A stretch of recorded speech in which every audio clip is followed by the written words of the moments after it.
And so I would be hypocritical to be doing work with other people if I'm not doing the work still myself, right? So in order to be authentic, which is one of my, missions, is to be authentic, to speak my truth, I need to continue to do the work myself. And so it's very important to me to do that. And when I don't do that, or if it's a little bit like further along than I want it to be, I have someone has to cancel and it gets pushed back a week, like I feel the difference. And I'm like, nope, my body needs something, right? So then maybe I'll increase the amount of breath I'll do. I'll do a little more qigong. I'll disconnect more from technology. Whatever my body is telling me that needs to happen, right? It's like the past few days I haven't really been on technology because I had a migraine. There really was nothing that I needed to do, and my body was like, this is not happening.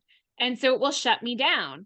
And so I'm still learning that process, 15, 20 years later, like, oh, you're going to shut me down now. Okay, I should have listened at the first instinct, right? But again, we're human. So we're infallible. We're going to make mistakes. We're not going to remember all of our tools. We're not going to be perfect all the time. It's a practice. But when you're aware of Namaste, beautiful souls. I'm Shilpa, and you're tuned into the Omni Mindfulness podcast, a sanctuary for spiritual entrepreneurs. As a holistic mindfulness coach and social marketing strategist, I'm here to guide you on a transformative journey. On this show, we explore captivating stories and provide practical tools that deepen your connection with your authentic self. Through the personal and professional narratives of remarkable individuals, we expand our consciousness and ignite the spark of possibility. Each season, I curate content that empowers you to create a holistic lifestyle encompassing spirituality, mindfulness, energy awareness, and mindset. Join me as we engage in conversations with experts in their respective fields and share solo casts from yours truly, all aimed at supporting you and relaxing, revitalizing, resetting your body, mind, and spirit. I'm your host and the visionary behind Omni Mindfulness. So what if just one story had the power to shift the trajectory of your life? What if you could become an instrument in helping others realize their true selves? And what if your soul's higher purpose lies in experiencing the joy of Omni Mindfulness? Remember, it's never too late to rewrite your story.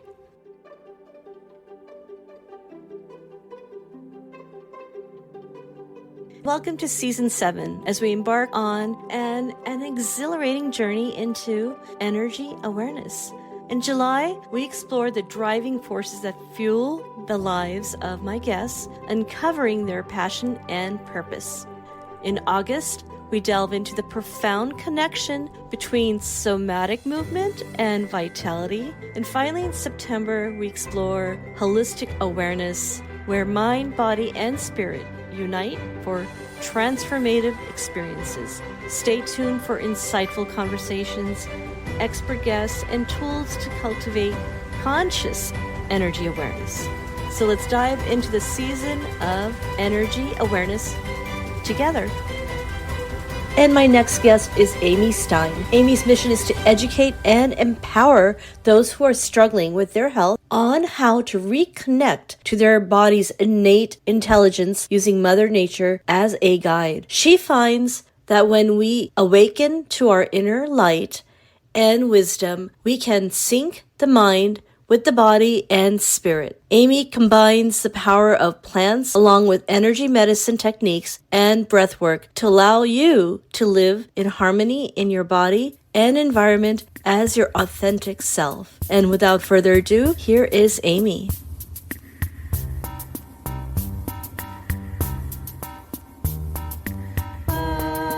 Amy, thank you for being here. Thanks, Shilpa. I'm happy to be here. It is so exciting when I meet a fellow wellness individual who has a niche in something that I'm already passionate about. In your case, it's holistic wellness, correct? Yes.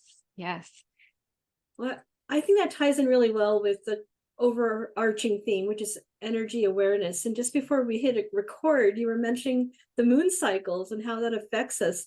Maybe we could start from there, just because I'm so fascinated. Yeah. I mean, we don't have a lot of discussion around this in our society because we revere technology. But since ancient times, people have been following the moon, right? And the cycles of the moon because she controls so much. She affects the tides, the seasons, the weather. And so it also affects the body, especially the female body, because we're made up mostly of water, but we also are mostly energy, right? So energy is electric. And so the moon has an electric frequency as well as driving water. So women typically are affected with their moon cycles. So most women cycle at the new moon, but some will also cycle at the full moon, and some like me will switch between new moon and full moon. So it's important to in holistic wellness is to honor the messages from your body, right? Rather than ignoring them like Western medicine says to do, we want to honor and respect the innate wisdom that exists there, just like the innate wisdom that exists in the moon and her cycles and the seasons and all that Mother Nature presents to us. And so when we can become aware of how our energy, our physical, mental, emotional, spiritual health is being affected by things around us, we can learn to work with the body rather than against it. And just to step back a little bit for those who may not even be as well familiar with the notion of holistic wellness, to me, that's something that I've embraced from a young age. And it means more than just the physical body. It could mean the different layers of energetic body and emotional state, intuitive state. However, just to give a kind of a framework or definition for those who may not be familiar with it, Amy, could you share something about that field? Sure. I mean, as you said, we look at the body as a whole. So it's not just a part system. We look at it as the mind, the body, and the spirit, because all of it is interconnected and all plays off of each other. So a lot of people think that the mind gives all the direction to the body, but it's actually vice versa. The body directs the mind, right? So the body tells me, oh, we need water. And then I think, oh, I'm thirsty, right? So it's this whole thing that we're not talked about how the body operates, how the body is designed to heal. So with holistic wellness, we understand the idea that the body's designed to heal. The body's designed to keep us in a balanced state.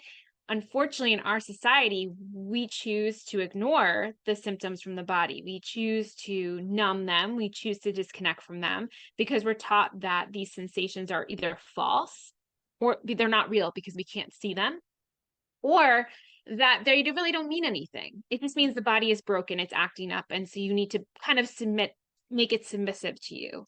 And this harmful belief system that we're raised in is actually creating such an epidemic of proportions with mental illness, with spiritual disconnection, with physical illness, and with all the epidemics that we are facing in our society. And so holistic wellness honors that the body is designed to heal and that the body is not broken. The body is actually trying to help you. The body is trying to indicate what needs intention from you. And so we work with all parts of the body. We don't treat it as a separate system. All the systems are correlated together. They all interact with each other and they all have a purpose and a design. And what's interesting you were saying is that there's a communication that's going on. Let's say you're thirsty. We do receive those signals. And one of the signals that we often receive is something like, I feel. Well, before you feel something, first those thoughts are vibrations, and then they are then transferred into the physical body, which in turn then sends another signal. So I feel like there's this ongoing circuit, if you will. Yeah. And when we are disconnected from our heart, or when we're disconnected from other parts of our being external to our physical self, we are missing out on how to more holistically stay healthy. And yes, so you were talking about the moon. We're getting signals there. Yeah, I mean, so sometimes the signals think that you're crazy, right? So like you and I were talking before this, that we both were feeling hyper vigilant, hypersensitive to the energies that were happening recently in the last week. And so a lot of my symptoms that I've contended with for my whole life will flare, right? So I'll be feeling great. And then all of a sudden I won't feel so good and I'll have a really bad migraine. I won't be able to shake and I'll have more fatigue and I'll have issues sleeping. And we're taught in our society, everything has to be logical, right? You have to figure it out in your brain. And when we do that, we assign judgment and expectation of what it's supposed to look like, what we're supposed to be doing, what it should be. And by doing that, we actually disconnect ourselves more from the body. So a lot of times when we spend all this time in our head thinking we can do mindset, affirmations, and kind of like trick the body into what we want it to do, we actually create more problems that exist in the physical body because it all is all related. So with holistic wellness is we connect all parts of the body together. We may not actually work on all parts at the same time, but we still acknowledge that the mind, the body, and the spirit are all connected. And if they are not all worked together, we will not achieve healing. And so it goes against this belief system of what we've been raised in that, the body is broken. The mind is the only logical thing. If you don't see it, it's not real. And holistic wellness is backed by thousands of years of science with Ayurveda, right? With traditional Chinese medicine, with I Ching, with indigenous medicine. And so it's not like doesn't exist, that it's not real. I mean, the science has been around for thousands of years, where Western medicine has only been around for like 150 years. And it's standardized. It's not looked at the individual person, where Ayurveda, I Ching, traditional Chinese medicine, look at the individual, look at all the systems of the body, understanding that it's all related. And what's interesting also is that the more I've immersed myself in the Eastern approach, which I was raised with, and understanding Ayurveda was something that came more naturally. But as I was mentioning earlier, I had issues with my, what do you call it, my feminine energy, if you will. And that translated also into issues with pregnancies. And that was very difficult. And I just intuitively knew what to do, but there was no guidance external to me. So that intuition led me to acupuncture. And I loved it. And now more recently, I've begun to study more deeply how this energy system works using Qigong and how it affects our meridians. And I just think that we are just missing out. Like, I'm so glad that for my son, I get to pass on this knowledge that I wish I had given. Like, you can avoid so much pain in life. Yeah, that's the thing. It's like, even in modern day society, right? So even if you grow up in the East, in Asia and India, the systems are not revered the same way they were revered 2000 years ago. Again, because there's this bent on modern technology, and modern is better. And we want to again get rid of the old because it's old, and we want the new, but the new does not necessarily work all the time. And it definitely doesn't work at chronic illness and chronic pain and disease. And so that's the issue, is like, we don't want to throw out the baby with the bathwater. We want to take what works and we want to move that forward. And so when we can be open to trying something different, whatever that may look like for you, right? So you and I both like Qigong. I use Qigong every day too. I do, I've traced my meridians. I do a lot of like, it's a mixture of what I do is energy medicine yoga with like Qigong and like some other stuff thrown in, right? With my breath. And so we do what works best for us, because we are all designed differently. Even though we are all human beings, every person is an individual and has unique needs and experiences. And these unique needs and experiences affect how it shows up in the physical body, how it shows up in the emotional body, how it shows up in the mental body. So there is no magic pill. There is no magic protocol. There is no one size fits all.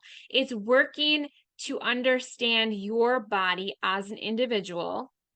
And like you said, being open to your intuition, right? Just because you can't see it doesn't mean it's not real.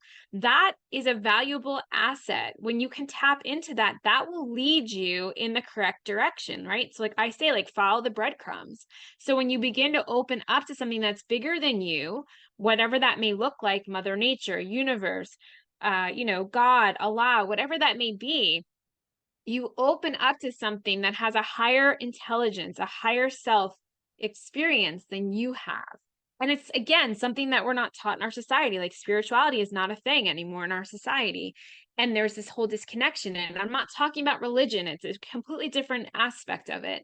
And so when we can open up and surrender, give over, ask for help to something bigger than us, life doesn't seem so hard. We don't seem as disconnected. We don't feel as disconnected. So it's finding whatever that may be for you. For me, that's Mother Nature, right? So I get outside every day and I talk to her and I'm like, what is going on? Like, what do I need to do?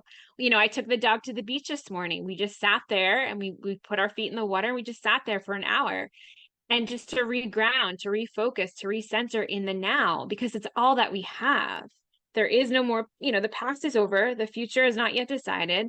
And so when you're feeling really anxious, it's because you're future tripping.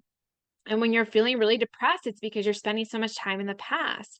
And we only have the now. And that's why I utilize breath, because it allows me to bring myself back into the present moment. It allows me to remember that there's safety in my body. It allows me to remember that my body's designed to heal, that my body is working for me, not against me. And that in turn, I need to work with it rather than against it. And just even the notion of having this holistic awareness, I believe, truly can help with anxiety. For me specifically, I do forget, even though I'm aware, Because you're human. You're human. That's why. Yeah, and so when you forget, like this, you and I were talking about the moon cycle, and for the last few days, I have had my own symptoms, so to speak. And they're like some level of I found myself not breathing properly, like holding my breath, right? And recognizing that I was a little more on edge a few days ago than I would like to have been. What I did, and I find that this fascinating, you and I have so much in common about our approach to things, is I was following a meditation where I essentially asked myself questions about how aware am I of my energy. It's like a conversation with myself and doing it without judgment. So like, well, I'm feeling really edgy, I'm very irritable.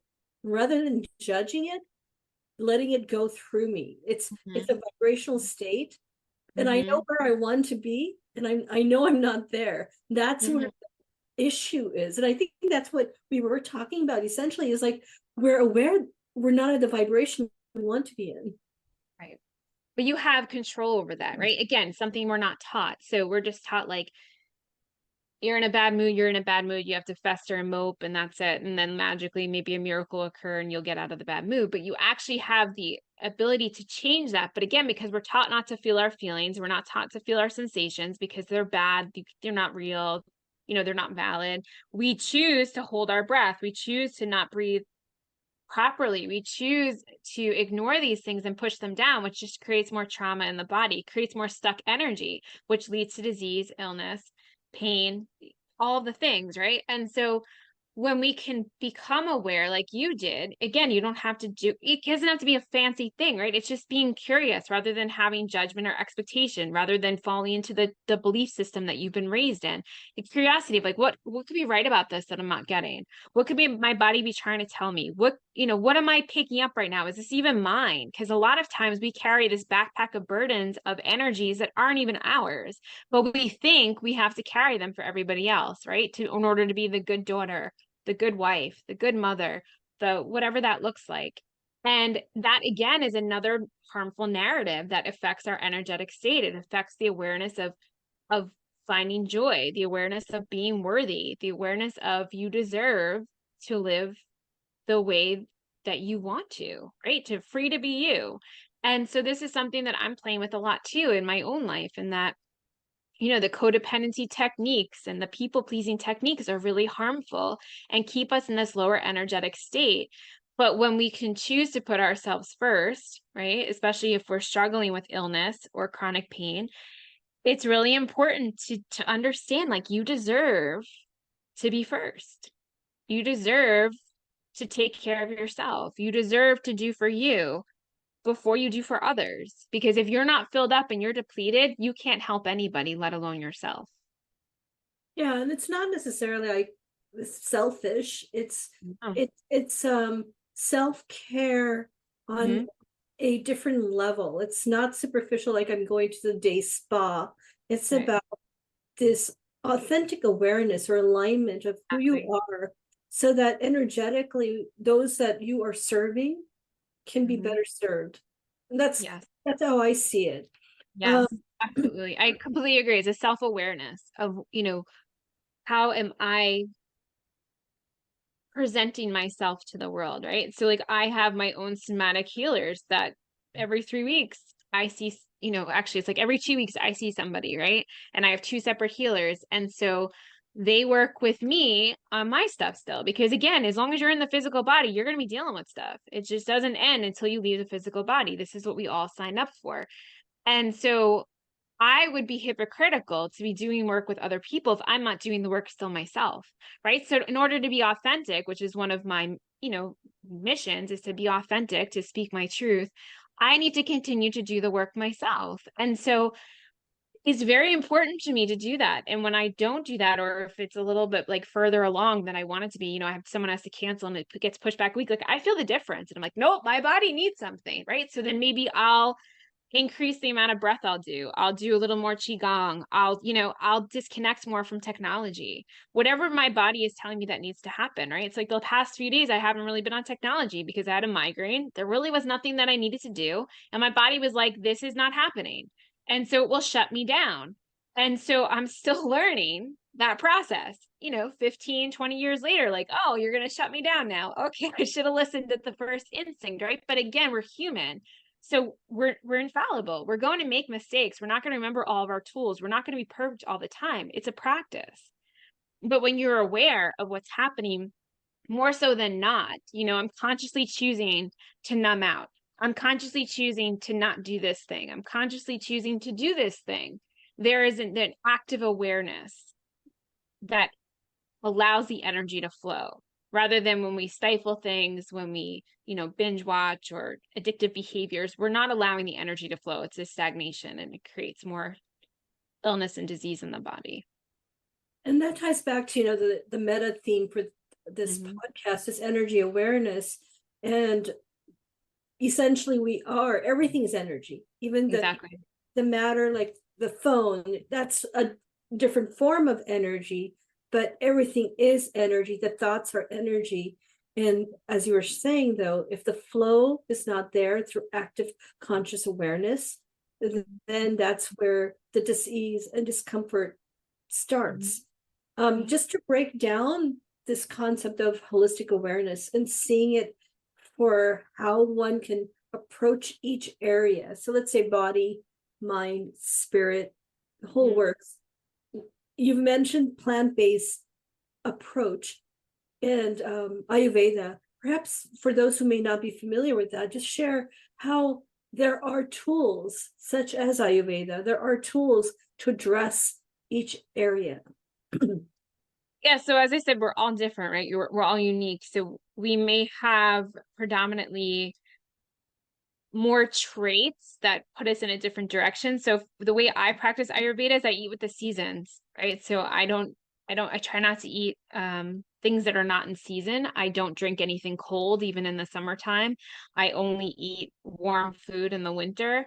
I'm not going to eat a salad in the wintertime. So it's working again with the body, but also working it with your body type, because we're all unique. And there's the 3 doshas with Ayurveda.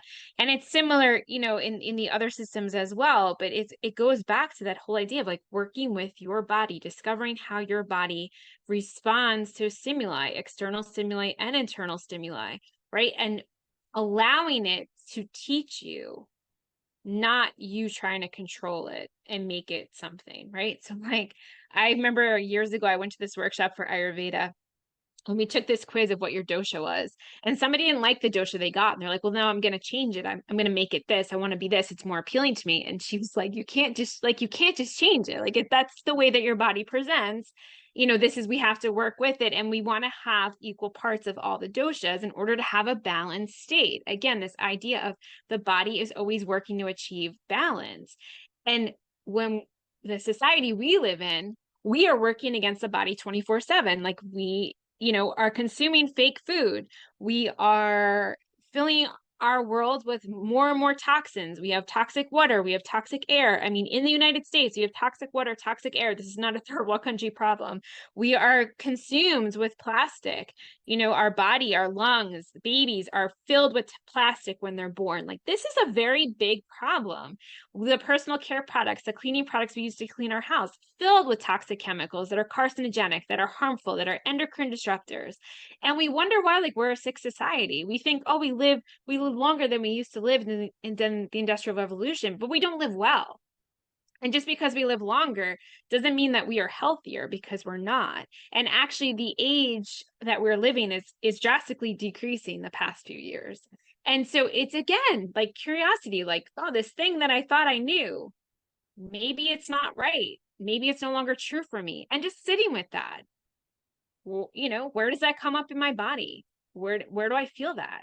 It maybe it's a place that is numb. Maybe it's a place that I always have a sensation that's uncomfortable and I choose not to feel it. So again, like, bringing awareness back to the physical body, because we don't live in the physical body. We live solely in the mind, but the mind is simply part of the body. And interestingly, you are probably aware of this, but the mind actually is the worst place to be in terms of, like, because you create the thoughts there, and then they may turn into ideas. The ideas lead to one thing to another. However, if you think of it more metaphysically, step back and looking at it energetically, you are orchestrating a series of conditions that may or may not necessarily be good for your soul. Exactly. And where it affects is then it gets locked into the energetic body of the physical body, which turns into disease or discomfort. However, I'd like to believe, and I believe that I will be instrumental along with people like yourself, that the next generation of humans, or our generation, needs to know that we can change. We can holistically evolve and live a healthier state. Absolutely. So whether it's what food you're giving your body, right? Yep. Yeah, it's that, it goes back to that awareness, right? Like, the awareness is really key in all areas of life. And, you know, what are you ingesting physically and visually, right? So I don't watch the news.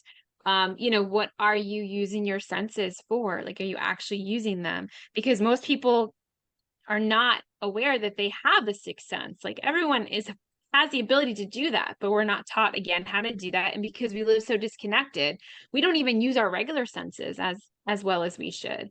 And so, you know, Bruce Lipton talks about this in Biology of Belief, like epigenetics, in that your environment is what causes the sickness, not your gene expression. Like, genetics is not the issue. It's your environment. It's the awareness of what are you choosing. And like the thoughts you have, you know, 85% of them are negative and repetitive. So if you're spending all of your time in your head, you know, people say it's like the bad neighborhood you want to avoid, because it is really destructive. And it is something that's why I say it's like more than just mindset, though, because when we think like, oh, it's just mindset, I'll change my thoughts, I'll change my life. It's not that. Yes, that's a part of it. But again, you still need to bring the body and the spirit along. And that's what we do in holistic wellness. Yes. So not only are you aware of the thoughts, the vibrations, the senses, like you were saying, becoming more heightenedly aware of your sixth sense, but then also becoming aware of your environment and how it can create the conditions and vibration of your being. You mentioned breath work, which is incredible because it really brings you back to the moment. Can you share a little bit about that connection to the holistic wellness? Yeah. So for me, I've been practicing breath work for, I don't know, years, right? Through yoga, through a Kundalini yoga practice. And what I didn't realize until I embarked on this trauma-informed breathwork training was that I was using breathwork as a way to escape from my body, to escape the pain, to escape the sensations. I was still just using it as a tool, but it was actually causing me more harm. And so the body is really, really smart. And again, we're not taught this. So the body knows, like, when you're checked out. And healing will not happen because you need to be in the physical body in order to heal. So for all the years I was doing breath work and I was like, oh, I feel great when I'm doing it, but I feel so much worse for days after. Like, why is that? And, the Kundalini teachers were like, oh, you're just not doing it enough. I'm like, this doesn't sound right to me. Right. And so I was creating more trauma in my body by choosing to, again, escape my body rather than be present with what is, because we're not taught that if you're present with what is, the emotion, the sensation, and you actually allow it to be expressed, it's 60 to 90 seconds. But I was choosing not to allow it to express. So it's, 40 years of shit piled up that I'm not dealing with. And it's like you have a bucket, it becomes to a point where it's full and it's overflowing. Your body can no longer deal. And so then it looks like a shit show. Like everything is just going out of sorts, right? And so when I embarked on this training, I really didn't want to do it. I was like, I've done so many trainings. Like, what is this? I've done breath work. What am I going to learn here? I've done trauma research for 5 years. And something kept telling me, like, you need to do the training, right? The universe kept sending it to me. And I was like, fine, I'll do the training. And it was the first time in like 38 years that I had been in my body, like actually felt what was coming up, experienced what was happening, and allowed the body to process it. And so it was really interesting to me that I was like, wow, this is crazy. All I'm doing is intentionally breathing. And so I began to incorporate it into my offerings because I found that for myself and for others, that it allows you to feel the power that your body possesses, right? Just by simply breathing, as well as it allows us to be in a more state of curiosity rather than one of judgment or expectation. And so I start a lot of sessions with breath first. I'll say, let's just take some breaths. Let's just land here in the now, right? And what's coming up? Like, what is the body trying to tell us? And that will lead the direction that we'll go. And in workshops, I allow movement first because there are no rules in breath. Like you can do whatever works for you, right? It's your practice. There's no agenda. It's an individualized approach. What works for me may not work for you, and that's fine. Like we really don't care. Again, we let the body breathe us. And so in workshops, like I'll do energy medicine first to get people moving again, physically in the body. And they can like move some of the energy out. So they're less nervous, right? Like, what is this thing going to look like? What is this breathwork thing, right? And then when they have the time to settle down into breath, it's not as scary because they're like, oh, I'm just laying here breathing at my own pace, at my own speed, at my own depth. And I'm being held in a safe space and I'm in my own environment, right? So like, this is why I work mostly virtual because I can feel safe in my own environment. This person can feel safe in their own environment. And that's the first step of healing is safety. And so for me, breath was a really integral part. And I was like, this is crazy. I need to bring more people to this. And so the last, year and a half or so, I've been using it and I found it to be really powerful. People are always surprised of like 5-10 minutes. Like that was crazy. That was just 10 minutes of breathing. I'm like, yeah, wow. And then, I got this download. Oh, this thing came to me. Oh, I had this idea. Oh, I felt this thing. Oh, this reminded me of that, whatever. Right. And even if that doesn't happen, that's okay too. Again, it's different every time. It's different for every person. And that's the beauty of it. And it's something that's always available. It's free. You don't have to learn how to do it. I don't do activating breath with people. And if I do, it's a very short amount of time, 30 seconds at a clip, because I'm not wanting to cause more trauma. I'm wanting you to trust the body so that it can release the trauma that you've been holding for years. And this trauma that you're speaking of, we've heard there's the big T, small t, different levels of trauma. And I feel the way your approach is for holistic wellness, it allows us to, if done effectively at a younger age and practice like the way society should, it should change the way in which we live our lives, ideally. Because that is why the ancient practices existed. They had figured things out for subcultures that were a little more advanced. And I feel like the work that you're doing is bringing that back to modern times. And I mean, I believe that you probably are aware of others who are now doing this more proactively. But I feel like Western society and even Eastern has missed something lately. Yeah, I mean, again, it's that whole like revering of technology, moving away from, respecting the innate wisdom of Mother Nature, respecting the innate wisdom that exists in the body, and revering just technology. You can't get away from technology now. Like, there are satellites aiming 5G at the entire globe. And so it is no longer something that you can say, I don't know what that is, right? And so to me, it's really sad because it just speaks to the disconnection of how we don't respect what was created that we did not actually create, and the wisdom that exists there. And so that I tie in Mother Nature into each session because I want people to remember that wisdom, because that wisdom lives within you. That wisdom lives around all of us, and it's always there to be appreciated and revered and respected. And instead we pollute it and disrespect it and abuse it. And so my campaign is like to get people to remember what is there. Like, eat your weeds, right?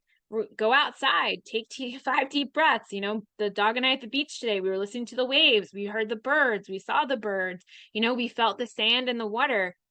We really let like all of our senses be felt. And if you watch an animal, they do that.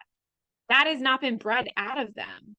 But for humans, it's been bred out of us, right? Like, we'll watch a video on YouTube and feel like, well, we were outside, we watched, someone hiking through the woods. No, like, go outside, like, go out into the environment. And indoor air is more polluted than outdoor air, unless it's, a wire fire. But, it's like this whole idea of going back to basics. Like, I live very basic. I don't do all these fancy things. I don't have all these fancy technologies in my house because they're harmful. And I'm vigilant in my body. And so again, it's like remembering that the body is directing you where you need to pay your attention to. And if that is a message, to not disconnect from it, to not disassociate from it, to actually respect it for the wisdom that exists there. Even when you mentioned getting outside, I started practicing grounding not so long ago and enjoy that. And I also more proactively about a few months ago started doing things in nature with my family. Even though I'm surrounded by beauty and I have access to it, I live near the beach. I wasn't doing much, especially during COVID. I had just become a hermit in the house.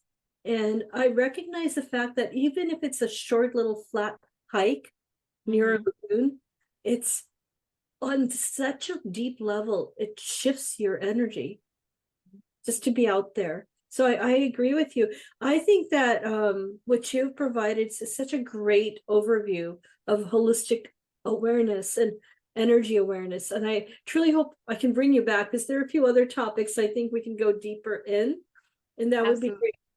In the show notes, we'll have all of your details. I'm hoping people check out all your wisdom and your offerings. Yes, thank you. Grab the free gift and come on over to mindbodyspiritbreath.com. Thank you, Amy. And I will definitely have you back if you want to be back. Thank you. Have a good day. You too.